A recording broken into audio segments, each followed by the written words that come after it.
Penny and I lay in bed and read, as we did every night before bed. I am a hunting catalog, and my wife has been reading a trashy romance novel for 2 years now. The kind that featured a bare-chested Adonis on the cover, his blonde mane blowing in the wind as he clutched a scantily clad girl with huge, heaving breasts. Penny broke the silence with a question that will ring in my ears forever. What would you do if you found out that I was having an affair? I didn't say a word. I just reached over to the nightstand, pulled out my special .38, took the safety off and fired, blowing a hole right between my wife's eyes. In fact, the bullet tore through the 16x24 glamour photo she gave me for my birthday last year. There's a nice hole in the wall behind it, and the vinyl siding will need to be fixed as well. Damn, that little gun was loud. Without protection, my ears were ringing. Penny, to put it politely, stained the sheets. When she calmed down enough to speak, she screamed, "Are you crazy? Why the hell did you do that?"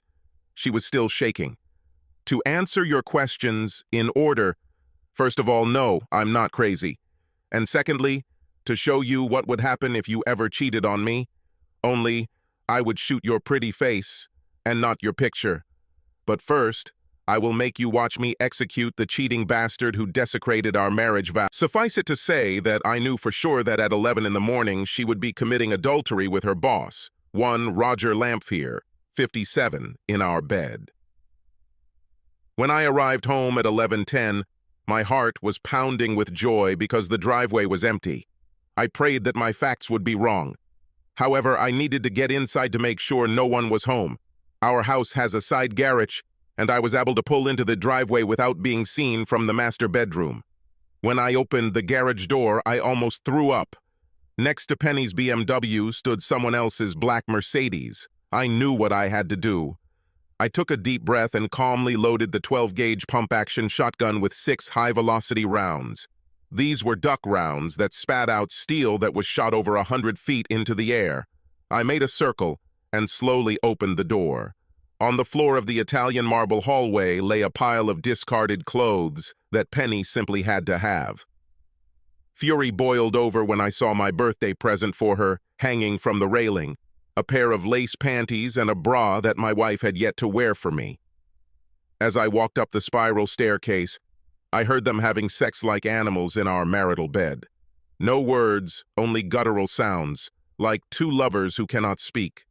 The door was open, and I could see Lamphere pounding my wife and his fat white ass shaking with every thrust.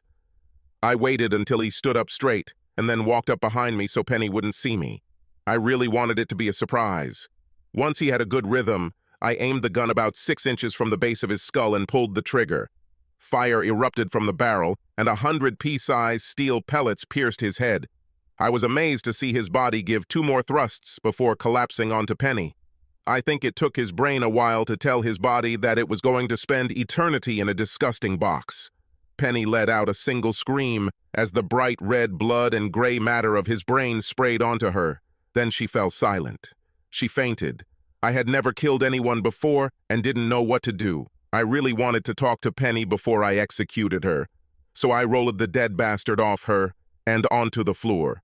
The bullets made a neat hole about 1 inch in diameter in his forehead.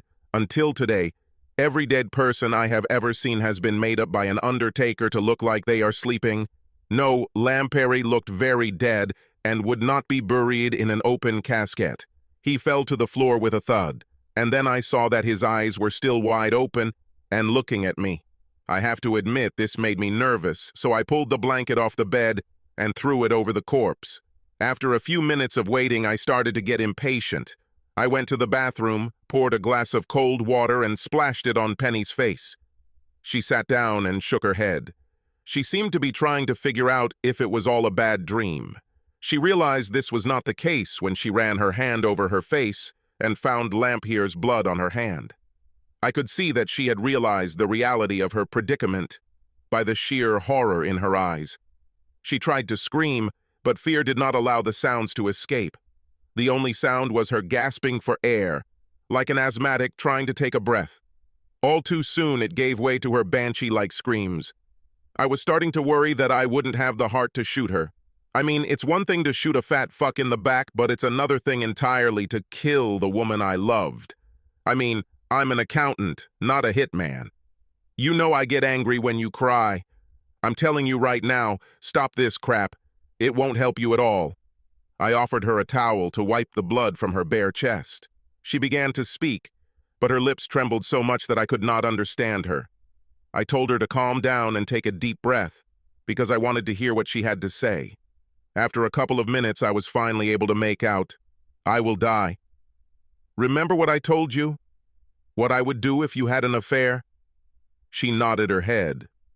"Can you give me one reason why I shouldn't kill you?" She had the most perplexed expression on her face, as if she was rummaging through the depths of her mind to find the wonderful words that would commute her death sentence. Finally, she muttered, "No.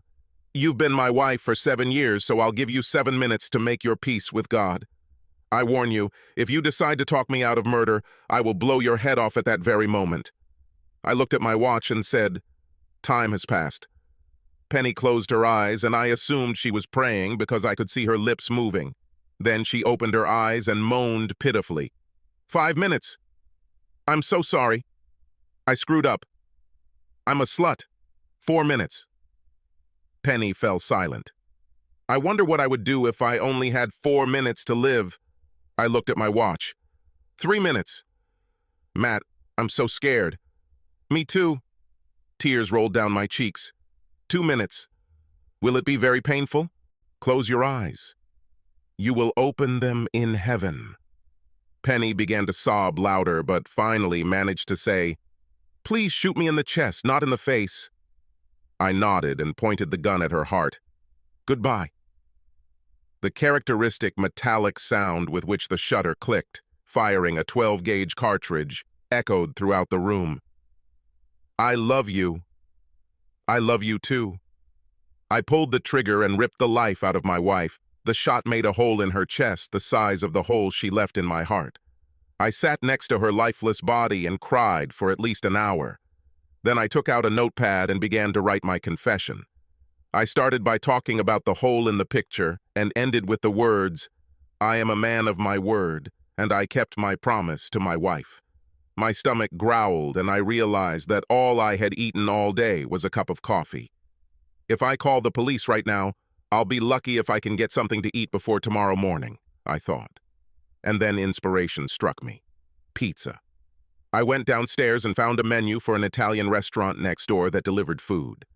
I thought this would be the last pizza I would ever try.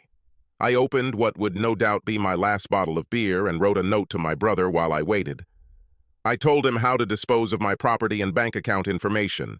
I put Penny's insurance policy, whatever cash I had on hand, and a set of keys in a priority mail envelope, sealed it, and then put the correct postage on it. 30 minutes later, the doorbell rang. I handed the delivery guy $25 and said, "Keep the change." I made his day.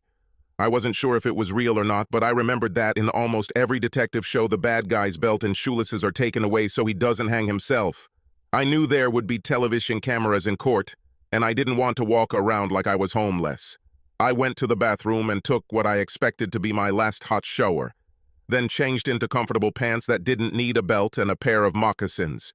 To make sure my story got out, I made copies of my confession and mailed them to 2 reporters whose names I recognized from the front page of the local newspaper. I wanted to make sure everyone knew why I did it. I walked about a half-mile to the pharmacy and dropped the envelopes in the mailbox. Returning, I realized that I was taking my last walk as a free man. 10 minutes later, I took one last walk through our house, ending in the master bedroom. I kissed Penny goodbye one last time and went downstairs to call the police. I placed my signed confession on the floor next to the disassembled shotgun. 911. What is your emergency? My name is Matthew Weiss. I just shot my wife and her lover. I have your address. Toe 201 Morrison Street. Yes, ma'am. They're in the upstairs bedroom. I'm sending a patrol car and an ambulance. I warned the officers that you were armed. Please state your intention. No problem, ma'am. Tell the officers that I will not resist. The front door is wide open, and I will be lying face down with my fingers clasped behind my head. A couple of minutes later, the first patrol car arrived. It took them almost that long to come in and handcuff me. I was driven to the station in the back seat of an unmarked car. The next couple of days pass in a blur. I was glad I ate before giving in, as I was interrogated non-stop. I should mention that I live in a nice, quiet residential area, and this was the first double murder they've ever had. Everyone seemed to want to talk to me. I kept telling them that I had explained everything in my confession, but they still insisted on questioning me. The detective interviewing me kept asking if I had ever thought about suicide. My answer was always the same. I only did what I gave my solemn word. And a person who does not keep his word is not a person. He became even more angry when I refused to tell him how I found out that my wife was having an affair and, more specifically, when she would have a date with her lover. His bizarre words did not loosen my tongue because I was sworn to secrecy. And I am, after all, a man of my word. I couldn't tell how much time had passed because there was no window or clock in the room, just a metal table to which I was handcuffed and 2 chairs. Later, in what I assumed was early evening, a state police investigator took over the interview. He seemed like a pretty nice guy. He even offered me a cup of coffee.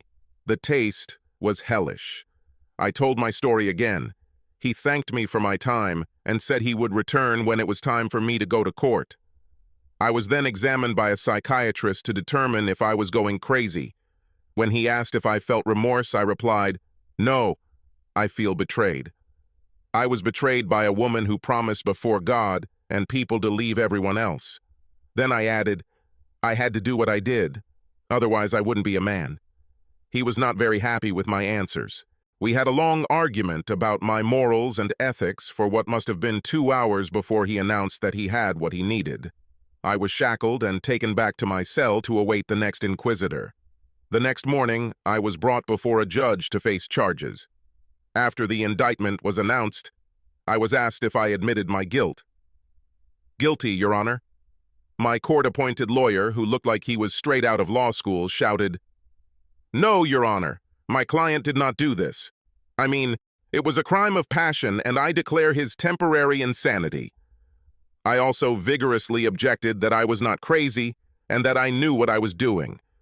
I shouted, "Your Honor, may I please speak?" There was a loud roar from the audience. There were shouts, "Let the murderer speak!" Others suggested how to put me to death. One man in a bad suit pushed forward. "Thompson from the Times.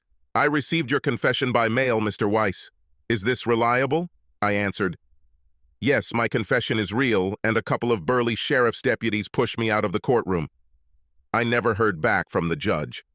I spent another wonderful evening at the Gray Bar Hotel, complete with room service. After eating a sausage sandwich, potato chips, and green beans, I sat on my bunk and stared at the wall until the lights went out. That night, the worst thing happened. Matthew Weiss woke up but couldn't move. He thought he was having a lucid dream from which he could not wake up. He started to panic. He felt like his pillow was soaked in sweat, while the rest of his body was cold. He tried to call but could not. The only thing he could do was blink. When the jailer came in the morning to count the prisoners, he ordered Weiss to get out of bed. When he didn't, he called for backup before unlocking the cell. It didn't take them long to realize he wasn't faking it. Matthew Weiss was paralyzed after a stroke. Paramedics appeared and carried him to the ambulance. He was taken to County Hospital with his right wrist handcuffed to a gurney. The next thing he knew, he was lying in a bed with a web of wires and tubes connected to him.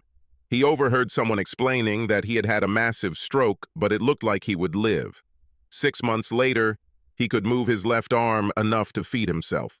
He didn't say anything else. The county doesn't spend much money on physical rehabilitation for convicted killers.